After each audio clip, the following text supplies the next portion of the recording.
स्वामी प्रसाद मौर्य जहां दिखोगे वहां तुम्हारा मुंह भी काला करेंगे और तुमको बताएंगे। रामचरितमानस हमारे हृदय में वास करती है, हमारी आत्मा है, और ये लोग उनकी प्रतिलिपियों को जलाने का जो दुस्साहस, जो अपराध भारत के अंदर कर रहे हैं, ये माफ़ी योग्य नहीं है।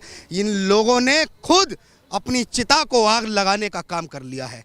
तुम लोगों को जितने एजेंडे चलाने थे चला लिए। अगर भारत के अंदर कोई भी हिंदू राष्ट्र के रास्ते के बीच में आएगा, वो सीधा अपना पाकिस्तान का टिकट कटाए। भारत केवल राम मंदिर पे ही नहीं रुकेगा, भारत मथुरा पे भी जाएगा और भारत काशी पे भी जाएगा और 30,000 मंदिरों का हिसाब भी लेगा। संविधान में अधिकार सबका बराबर है, ये हम मानते हैं ना। तो ये कौन लोग हैं जिन्होंने हमारे धर्म और आस्था के ग्रंथों को जलाने का काम किया?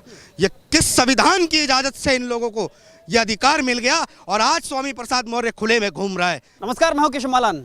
हिंदू राष्ट्र को लेकर एक नई बहस छिड़ी हुई है पूरे देश के अंदर। पहले बागेश्वर धाम से शुरू होती है, अब योगी का बयान। लेकिन आज समझना जरूरी है कि देश में हिंदू राष्ट्र क्यों जरूरी है। क्या वाकई में इसकी अब आवश्यकता पड़ रही है, ये जरूरी है या मजबूरी है? आज यह समझने के लिए हम बात करेंगे। हमारे साथ मौजूद हैं हिंदू राष्ट्र नवनिर्माण सेना के राष्ट्रीय अध्यक्ष अमित राठौड़ जी। सर, बहुत बहुत स्वागत है आपका।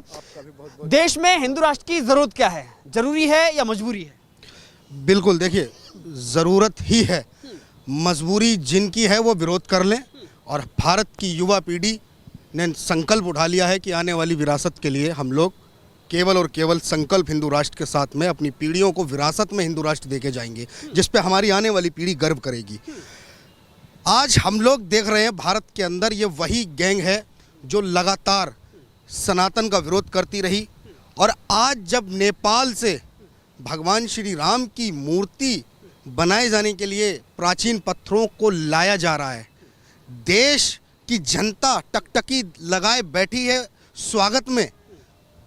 नेपाल के लोग सम्मान के साथ उन शिलाओं को भारत भेज रहे हैं, लेकिन देश के गद्दार श्री रामचरितमानस को जलाकर उन शिलाओं का अपमान कर रहे हैं और दिखा रहे हैं साफ कि हम कल भी राम मंदिर के विरोध में थे और आज भी देश के अंदर हम राम मंदिर के विरोध में हैं। अगर विरोध में ना होते तो क्यों, जब शिलाओं का दौर वहाँ से चलने का हुआ, तो क्यों भारत के अंदर इन्होंने रामचरितमानस को जलाना और उसको हिंसक ग्रंथ बताने का प्रोपेगेंडा चलाया?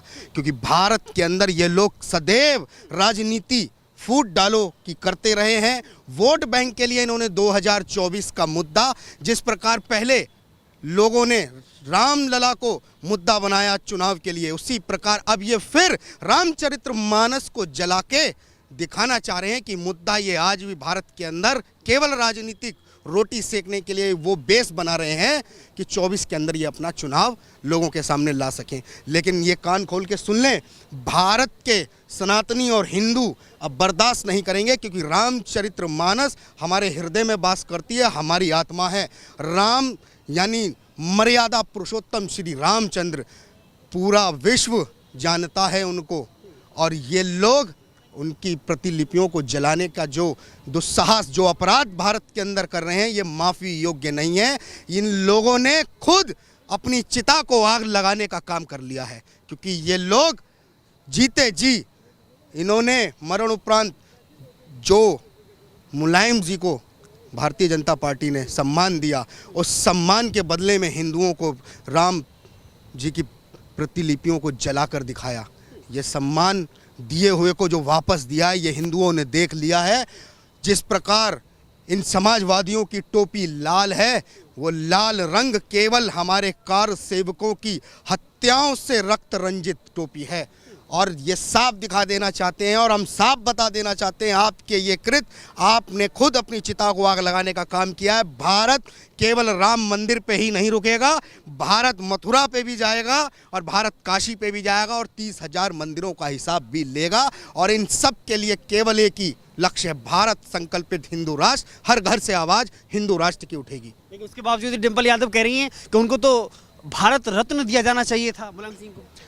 देखिए, अगर भारत के अंदर अपमान करने वाला कोई अवार्ड होता तो आज हम आह्वान करते हैं सरकार से कि वो अवार्ड भी उनको दे दिया जाता, क्योंकि उन्होंने भी वो कृत किए हैं सनातन को डुबोने को लेके, क्योंकि उनको केवल वोट बैंक की राजनीति करनी थी, जिसके चलते उन्होंने कार सेवकों की हत्या, निर्मम हत्याएं करवाई, जो जघन्य अपराध था जिसे आज भी हम लोग भूले नहीं हैं। वो पीड़ा आज भी हमारे अंदर है। कोठारी बंधुओं की हत्या दोनों भाइयों की आज भी हमें मालूम है, उन लाखों कार सेवकों की हत्या भी आज भी मालूम है, क्योंकि ये लोग रोटी राजनीति की हत्याओं पे ही करते रहे और उसी की साजिश इन्होंने रामचरितमानस को जला के कर दी है। देश के अंदर ये अराजकता का माहौल बनाने के लिए तैयार हो चुके हैं और अराजकता का ये माहौल जो बना रहे हैं ना, तो याद रखो स्वामी प्रसाद मौर्य जहाँ दिखोगे वहाँ तुम्हारा मुंह भी काला करेंगे और तुमको बताएंगे कि क्या होगा अब तुम्हारा अंत। लेकिन अखिलेश यादव ने तो इनाम दे दिया है ना, संगठन में बड़ी जिम्मेदारी दे दी स्वामी प्रसाद मौर्य को, क्योंकि प्रतियां जलाई हैं।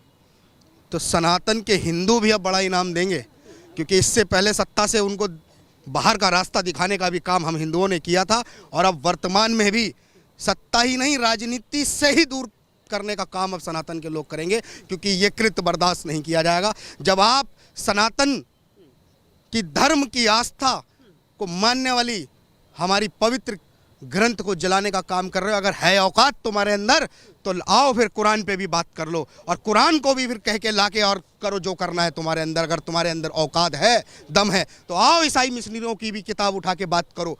ये नहीं करेंगे, ये केवल हमारे सनातन धर्म और हमारी आस्थाओं के ऊपर ही कुठाराघात करते रहे हैं और करते रहेंगे। लेकिन राजनीति की रोटी याद रखना, हमारी आस्थाओं को ठेस पहुंचा के नहीं हम चलने देंगे। इन जैसे मानसिकता के जितने भी नेता हैं, इनको जवाब केवल और केवल सनातन के अंदर अगर अब दिया जाएगा तो केवल हिंदू राष्ट्र के संकल्प के साथ में, और कोई लक्ष्य नहीं। भारत के अंदर अगर भारत के युवाओं ने हिंदू राष्ट्र का संकल्प नहीं उठाया तो आने वाली पीढ़ी रोटी कपड़ा मकान देके जाने का संकल्प नहीं है अब युवाओं का। हम लोगों को विरासत में हिंदू राष्ट्र देना है, जिसके लिए अग्रसर भारत की एक एक जन और एक एक युवा हिंदू हो चुका है तैयार। बाबा साहब के अम्बेडकर से संविधान जो बनाया गया है उससे सब कुछ ठीक चल रहा है, तो आखिर हिंदू राष्ट्र की जरूरत क्या है? साहब, अगर संविधान में अधिकार सबका बराबर है, ये हम मानते हैं ना और लिखा भी है ना, तो ये कौन लोग हैं जिन्होंने हमारे धर्म और आस्था के ग्रंथों को जलाने का काम किया? ये किस संविधान की इजाजत से इन लोगों को ये अधिकार मिल गया? और आज स्वामी प्रसाद मौर्य खुले में घूम रहा है। एक मौलाना साजिद कहता है कि 50 या 100 साल के बाद भारत मुस्लिम राष्ट्र बने, हमारी पीढ़ी मंदिर को तोड़ के दोबारा बाबरी का ढांचा तैयार करेगी। कान खोल के सुन लो, तुम्हारी राजनीतियां नहीं चलने देंगे। भारत की राजनीति केवल और केवल सनातन और संतों के ऊपर थी और रहेगी। तुम लोगों को जितने एजेंडे चलाने थे चला लिए। अब भारत केवल और केवल संतों की भूमि और सनातन राष्ट्र की ओर बढ़ेगा, हिंदू राष्ट्र की ओर बढ़ेगा। ये जितने भी है ना, इन लोगों की दुकानें अब जल्द बंद होने वाली हैं। ये सब आप भी देखेंगे और हमारे जितने भी हिंदू भाई हैं वो भी देखेंगे, क्योंकि संकल्प अब सबका है। क्योंकि बर्दाश्त और कुठाराघात हम लोग अपने सनातन धर्म के ऊपर नहीं बर्दाश्त करेंगे, बिल्कुल भी। लेकिन एक तरफ हिंदू राष्ट्र की मांग करना हिंदुओं के द्वारा और दूसरी तरफ वह मॉड्यूल आतंकियों से पाया जाना कि 2047 तक हम इस्लामिक राष्ट्र बनाएंगे हिंदुस्तान को, फिर कैसे सामंजस्य बनेगा? नहीं, सामंजस्य बनेगा, उसी प्रकार बनेगा जिस प्रकार 1947 में भारत का बंटवारा करने के बाद 4 लोगों ने डिसाइड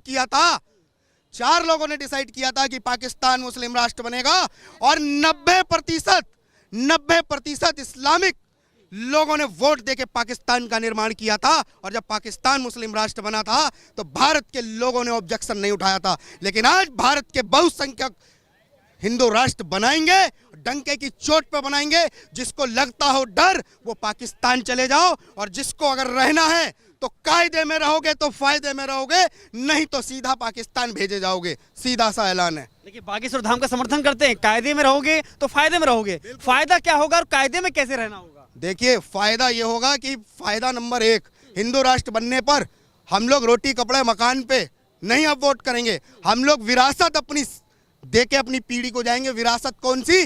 500 से भी ज्यादा रियासतों को विलय करने वाले लोग हैं हम लोगों ने अपने 14-14 साल के बच्चों को युद्धों में था, लेकिन उन रियासतों को विलय करने के बाद, पाकिस्तान का जन्म हो जाने के बाद हमें उम्मीद नहीं थी कि ऐसा होगा। लेकिन आज वर्तमान के अंदर अगर भारत के अंदर कोई भी हिंदू राष्ट्र के रास्ते के बीच में आएगा, वो सीधा अपना पाकिस्तान का टिकट कटाए, क्योंकि भारत केवल हिंदुओं का देश है और यहाँ पे पैदा होने वाला, चाहे वो किसी भी मजहब पंथ का हो, लेकिन वो रहेगा हिंदुस्तान की धरती पे पैदा होने वाला हिंदू, और हिंदू ही बन के रहेगा। उसी प्रकार जिस प्रकार पाकिस्तान के अंदर हिंदुओं को मान सम्मान तुम लोग दे रहे हो ना, उतना ही मान सम्मान देंगे, ना कम देंगे ना ज्यादा देंगे, उतना ही देंगे, हिंदू राष्ट्र में देंगे। लेकिन योगी का इस बात का बयान का समर्थन करते हैं आप कि सनातन धर्म ही राष्ट्र धर्म है। बिल्कुल पूरा समर्थन करते हैं, संकल्प लेते हैं कि सनातन ही राष्ट्र धर्म है और सनातन के ही अनुयायी। अब भारत के अंदर, विश्व के अंदर इकलौता, अगर भारत जिस दिन भी हिंदू राष्ट्र बनेगा ना, जिस दिन भी, एशिया के आधे से ज्यादा देश हिंदू राष्ट्र बन जाएंगे। ये लिख के हम दे रहे हैं, एशिया के आधे से ज्यादा देश हिंदू राष्ट्र। मौलाना ने कह दिया ना, हम हिंदू राष्ट्र नहीं बनने देंगे। हिंदुओं का सपना, चाहे बागेश्वर सरकार हो, चाहे योगी हो या और कोई सनातनी हो, वो सपना पूरा नहीं होने देंगे। ये मौलाना उस दिन कहाँ गए थे जब पाकिस्तान मुस्लिम राष्ट्र बन रहा था? तब कहाँ थे? क्यों नहीं बोले कि हम पाकिस्तान नहीं बनने देंगे? तब क्यों नहीं बोले? बोलना चाहिए था ना, लेकिन नहीं बोले। वहां तो 90% इन्होंने वोट दे दिया, वहां तो 90% वोट देके पाकिस्तान का निर्माण किया। हिंदुस्तान के एक अभिन्न अंग को टिके इन्होंने मुस्लिम राष्ट्र का निर्माण किया। लेकिन अब नहीं, भारत केवल संतों की भूमि है और ये हिंदू राष्ट्र था, है और अब घोषित ना होके रहेगी, सनातन राष्ट्र बन के रहेगा। एक एक बच्चा अपने घर से जय सिया राम, जय हिंदू राष्ट्र का नारा देता रहेगा। तिरंगा नहीं, भगवा चाहिए आपको? तिरंगा में भगवा है और भगवा सुरक्षित रहे, उसके लिए हिंदू राष्ट्र चाहिए।